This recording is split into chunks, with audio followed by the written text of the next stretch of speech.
One of the things that I most appreciated in the spiritual tradition that I came from in Zen, and Zen really is known as kind of the meditating school, the silent school of Buddhism.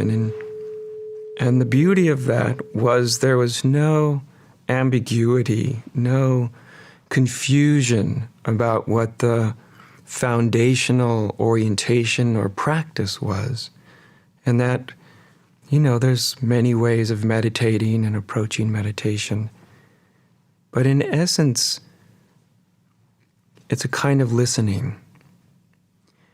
And that's the kind of space that I hope that we can come into together. Not just a listening of words. We have this incredible body and mind and spirit. And the whole of the body-mind is a sort of sensory device. It's a way in which our true nature experiences the world, or what we call the world, experiences itself. We're so used to using the body as a kind of a mere tool to get what we want, to accomplish things. And it is a powerful tool. It has its fragility, but nonetheless, it's really quite amazing. But it also has this capacity for all of the senses to come into a deep state of listening. I often suggest when I'm guiding people in meditation to just listen to the quiet spaces inside. There may be a little noise of thoughts, maybe noisy feelings. But there are also quiet spaces, even when there is noise, even when you're feeling agitated or confused, depressed, anxious. There's still quiet spaces. In fact, the foundation of our own awareness, maybe for the moment you can just approach awareness as a kind of scene. Even the scene that says looking at the screen at my image. That the scene itself has an extraordinary quiet quality to it. It has its own kind of presence.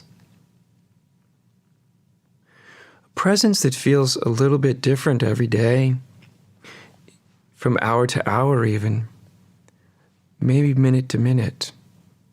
Sometimes it feels quiet and open, sometimes expansive, sometimes just simple and pure, sometimes innocent. Sometimes the presence of awareness feels wise, ancient, timeless. Sometimes it feels fleeting, here but ungraspable,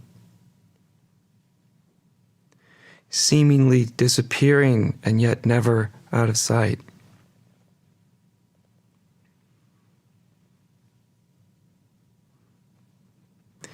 In one sense, spirituality is the art of paying attention to what others ignore, to what tends to be devalued so much in human life. And especially in a world where it seems like so much is clamoring for our attention, sometimes insisting on our attention. That this quieter dimension of being just goes unacknowledged, unappreciated. In the way we're seemingly constantly being asked to define ourselves. What do you think about, well, just about everything? Nowadays we all have sort of incredible expanse where we can utilize technology to extend whatever our opinion is about anything. And that has its uses. I'm using the technology right now. But I'm trying to use it not to create more noise, not to make more things that you need to believe in, not really even to give your mind more to understand.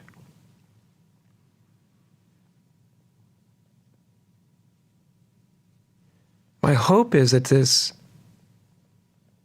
opportunity, that this kind of meeting provides, the technology behind it,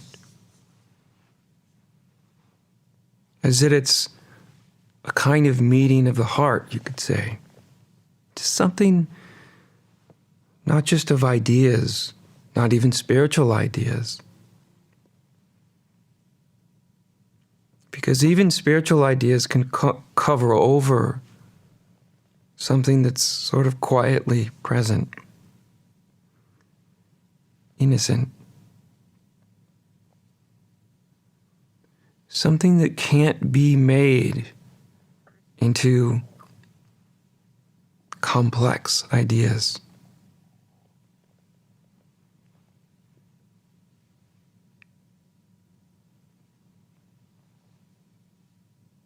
So spirituality in one sense is paying attention to what we generally ignore. Because we can't really grasp the spirit of something, the presence of your own moment of consciousness.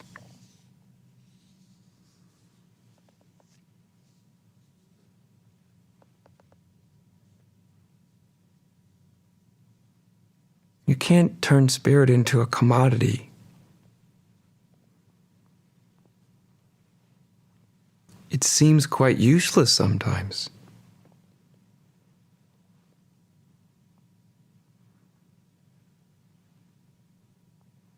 Because you can't really use that innocence without it eluding your grasp. So I would like us to start the evening in an acknowledgement of the quieter aspect of being. It's not the only aspect, but it's generally the most easily forgotten one.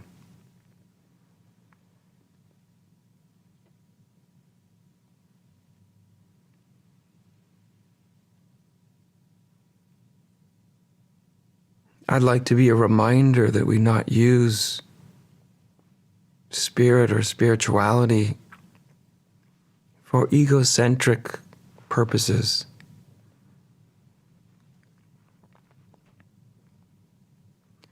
But instead, kind of let it guide each of us.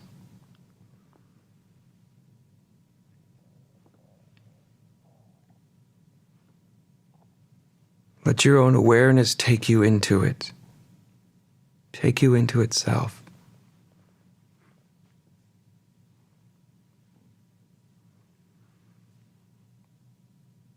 And you might be reminded,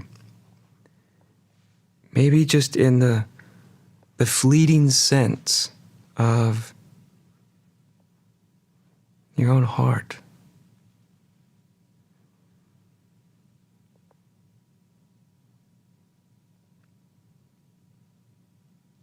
Of something that may seem fragile because it's unprotected, but is actually indestructible.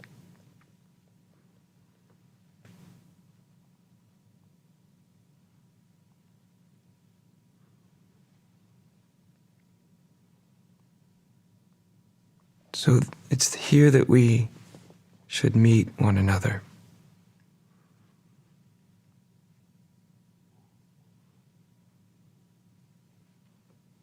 Where the quiet spaces in each of us can breathe.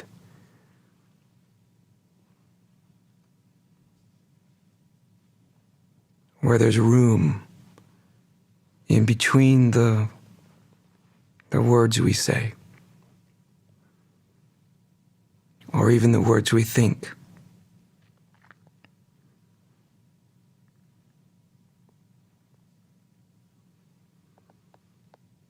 Because if we forget this,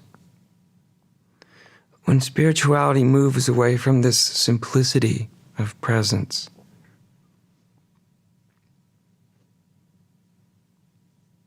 it gets confused as just another commodity, just something that we can use for our own purposes.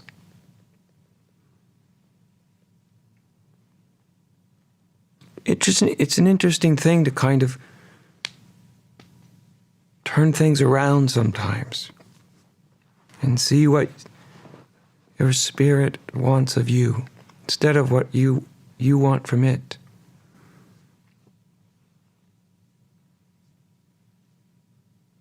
It seems like to me it wants our attention.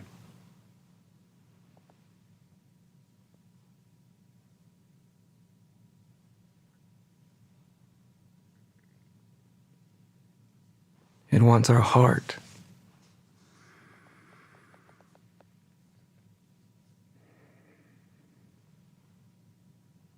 I think our spirit wants to remind us of something.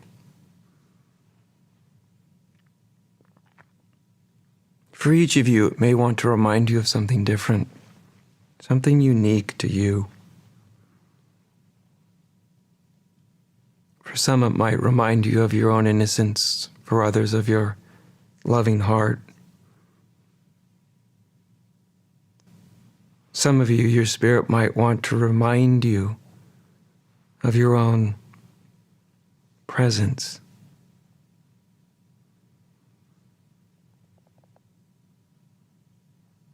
Of the quiet inside of you.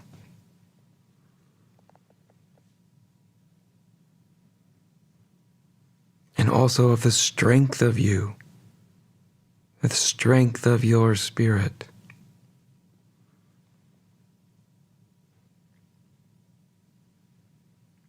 Of the fact that the human heart, the soul, is much more robust, much more resilient than we imagine.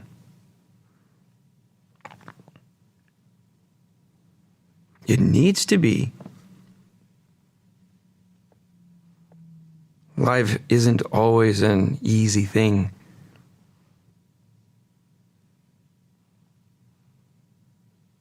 It has its valleys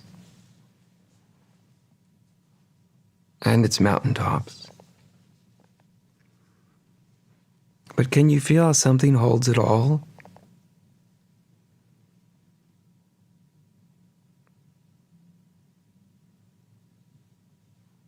Something that's so easy to ignore.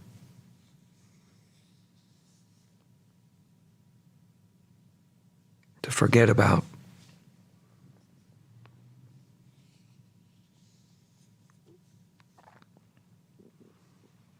So let's just remember our spirit.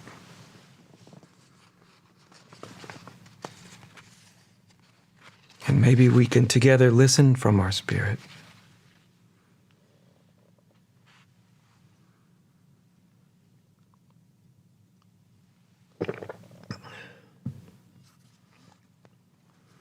Because that's really the reason for these broadcasts. That's the reason for the whole teaching, actually.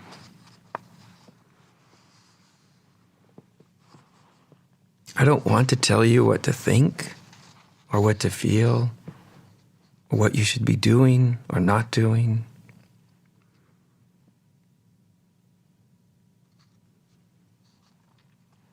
I want you to listen to what's inside of you, to to what's behind and in the midst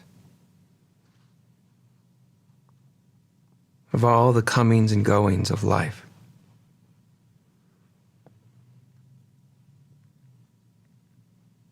Of that intangible presence that we cannot grasp, but we cannot truly lose, because it's such an intimate aspect of our own being.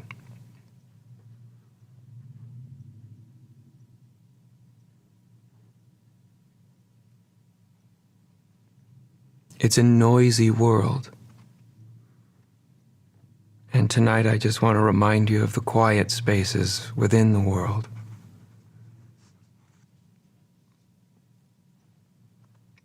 Actually, if you care to notice, the world is much more quiet than it is noisy.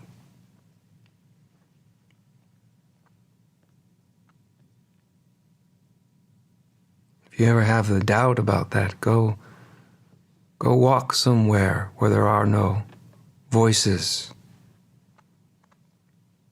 Walk in the trees and the grass,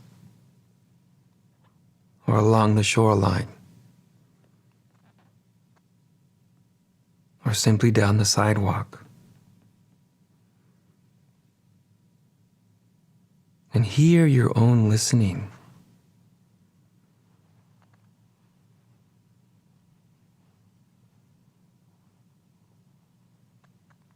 And feel what you cannot lose.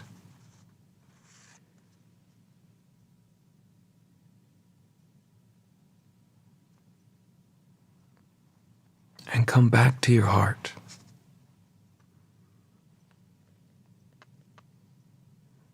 It hasn't gone anywhere.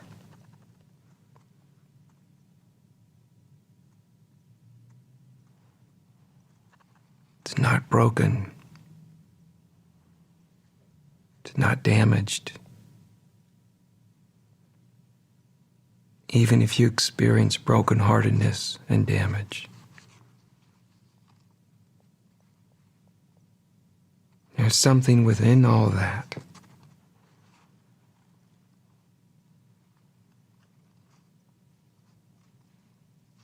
that is beyond the harm of the world.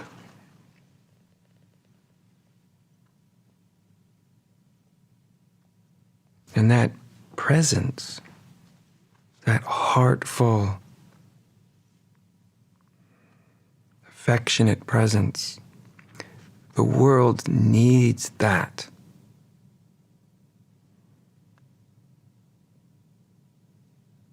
In that sense, it needs each of us to show up. That, perhaps, is our primary responsibility, to show up.